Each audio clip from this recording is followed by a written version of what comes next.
Evaluate limits of trigonometric functions at infinity.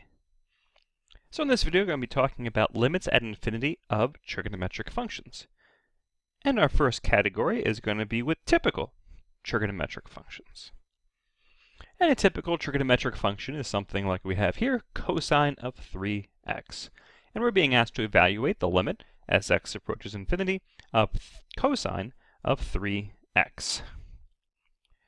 Now here we have a function inside of another function. We have the 3x, which is inside the cosine of x. So we can utilize one of our limit properties.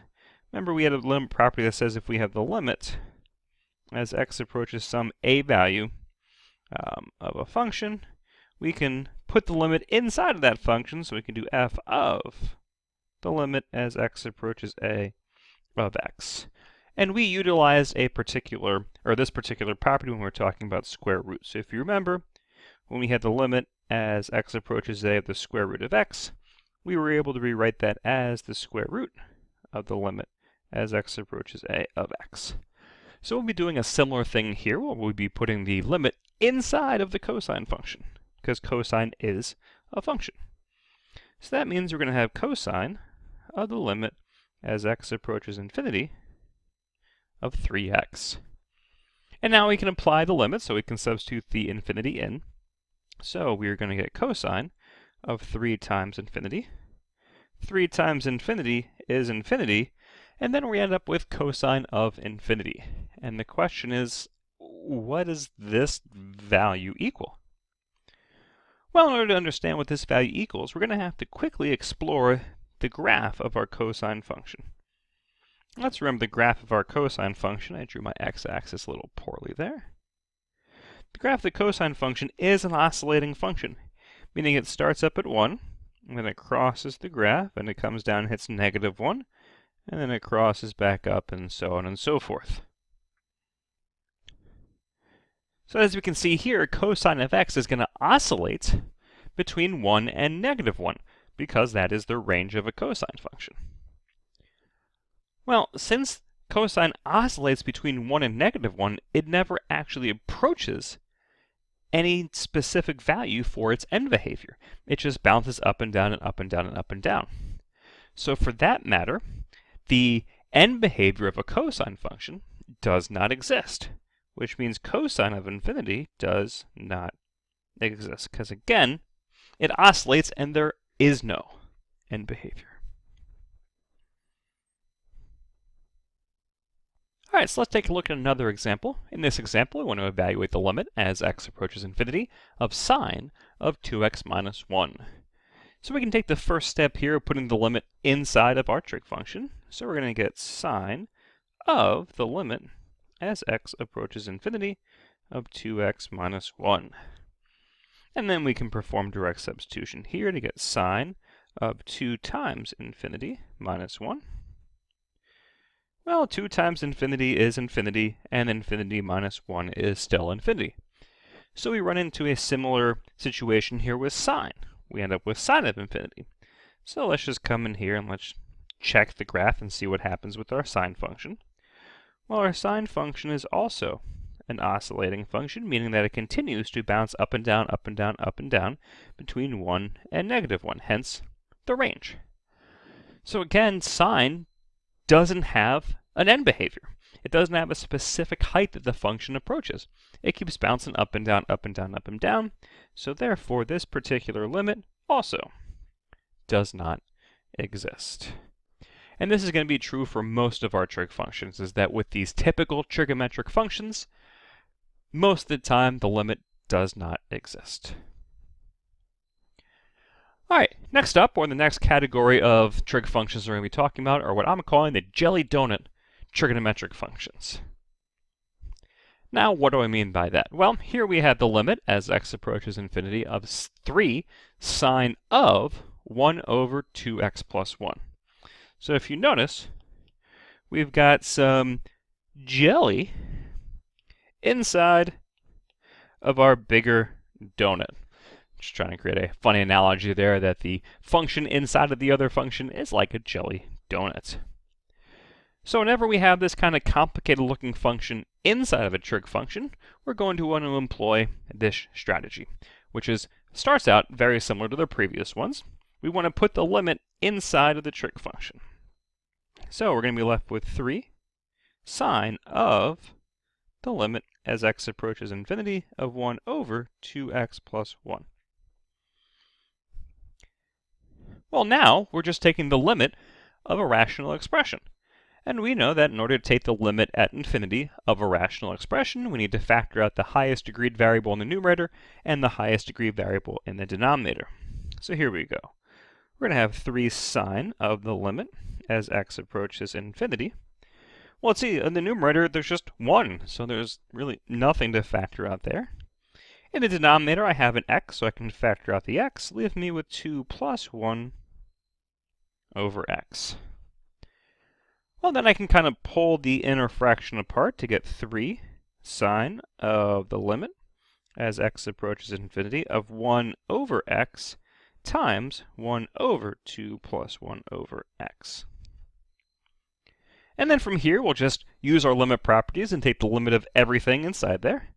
So that means we're going to get 3 sine of the limit as x approaches infinity of 1 over x times the limit as x approaches infinity of 1 over the limit as x approaches infinity, x approaches infinity of 2 plus the limit as x approaches infinity of 1 over x. And as we've learned from previous videos, the limit as x approaches infinity of 1 over x is going to be 0. So we can get rid of those two right now. And then we can continue simplifying, so we're going to get 3 times sine of 0 times, well, let's see, we have the limit of a constant here, and we know the limit of 1 is just going to be 1. And then we have the limit of 2, and the limit of 2 is just going to be 2. So we're going to be left with 3 sine of 0 times 1/2 is just 0. And if we remember from our unit circle, sine of 0 is 0, whether that's in degrees or radians, it doesn't matter. Sine of 0 is always 0. And 3 times 0 is 0. So the end behavior of this particular function, as x gets larger and larger and larger, this particular function gets closer and closer and closer to 0, or gets closer and closer and closer to the x-axis. All right, next example, we're in a similar boat, but also a little bit different. We do got some jelly filling here in the cosine function. We got that 1 over x, but we also have the trig function in the denominator here. And all that means is going to look a little bit different. It really doesn't change what we do. So first things first, we want to apply the limit to both the numerator and the denominator. We want to utilize that limit property. So x approaches negative infinity of 2x over the limit as x approaches negative infinity of cosine of 1 over x. Well, since we do have the trig function, we do want to push the limit inside, let the limit enjoy all that jelly filling in the donut. Should have probably picked a different analogy, because now all I want is a donut.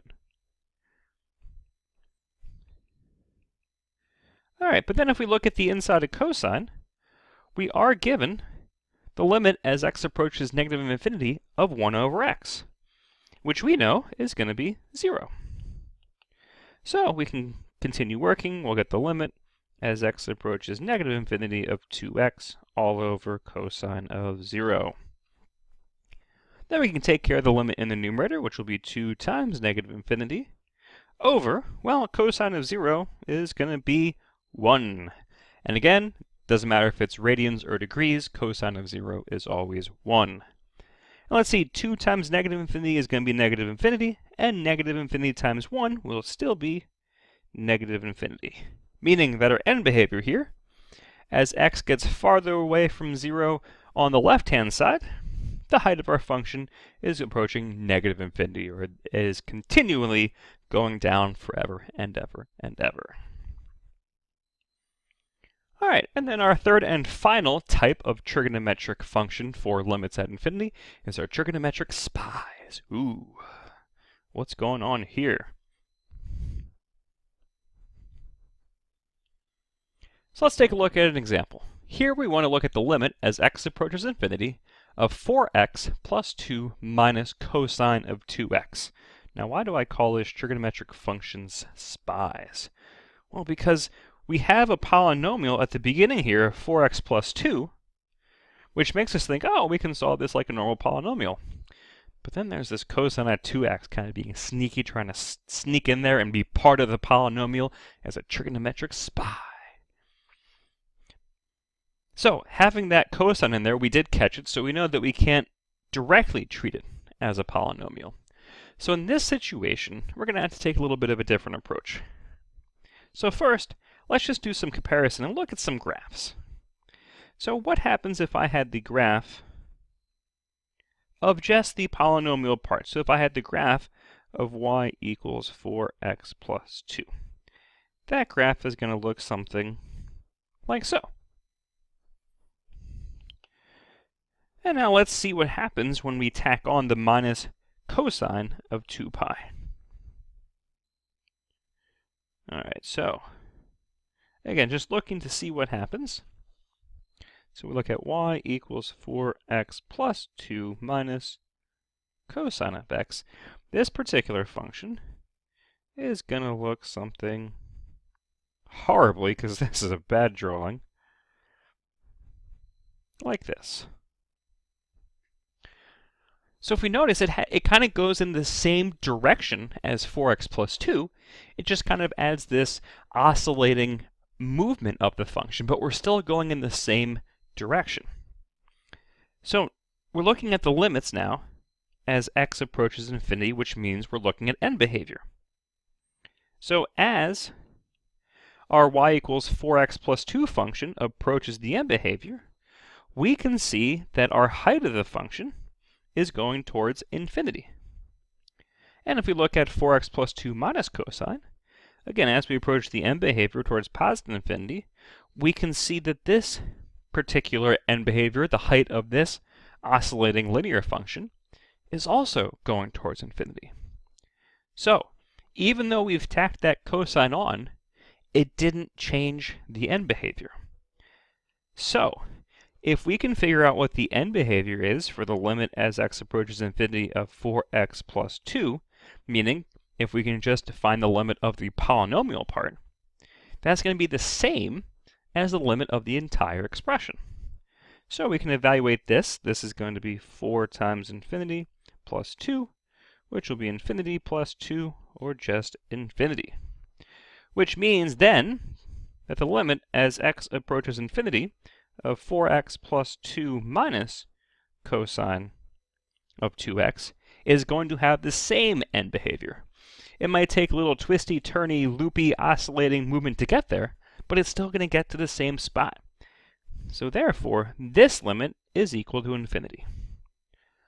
So, whenever we have these trigonometric spies, essentially what we're going to do is we're just going to ignore the spy. We're going to let him be there without actually being there, and then if we evaluate the limit of the polynomial that's there, it'll give us the same end behavior as if we saw the spy was there. Alright, so let's take a look at one more. So here we have the limit as x approaches negative infinity of cosine of x, limit as x approaches negative infinity of 5 cosine of x minus 7 minus 3. So remember, we had said that the limit of the polynomial has the end behavior as the limit of the polynomial with the trig spy. So essentially, we can just take the limit without this spy. So we'll ignore that guy, and then we'll just look at the limit as x approaches infinity of negative 7x minus 3, which is going to be negative 7 times negative infinity minus 3. Well, negative times negative is positive, so we'll get positive infinity minus 3. And a huge number minus 3 is still going to be a huge number. So therefore, the limit of our polynomial is infinity, which means the limit as x approaches negative infinity of 5 cosine of x minus 7x minus 3 will have the same end behavior, which is infinity. And there you have it, folks, limits at infinity of trigonometric functions.